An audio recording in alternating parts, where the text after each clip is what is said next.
আপনি যখন শেখ হাসিনার জন্য মন খারাপ করেন, তখন আমি ভাবি গোলাম আজমের কথা, যাকে বিনা দোষে ফাঁসিতে ঝোলানো হয়েছিল।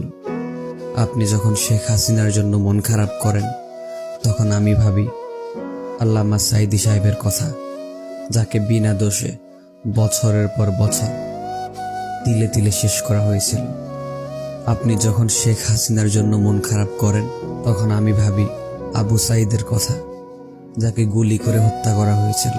আপনি যখন শেখ হাসিনার জন্য মন খারাপ করেন, তখন আমি ভাবি মীর মুগ্ধর কথা, যে কিনা পানি বিলি করতে গিয়ে গুলিবিদ্ধ হয়েছিল।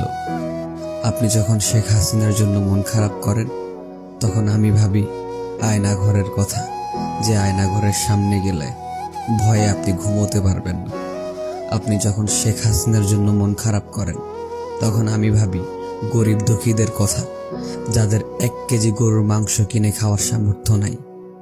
আপনি যখন শেখ হাসিনার জন্য চোখ দিয়ে পানি ফেলেন, তখন আমি ভাবি আমার ইসলাম ধর্মের কথা, যে দেশে বুক ফুলিয়ে ইসলামের কথা বলা যেত না, শান্তিপূর্ণভাবে ওয়াজ মাহফিল করা যেত না, যে দেশে কোরআনের কথা বলা যেত না, যে দেশে ইসলামের কথা বলা মানুষরা ঠিকমতো রাতে ঘুমোতে পারত না।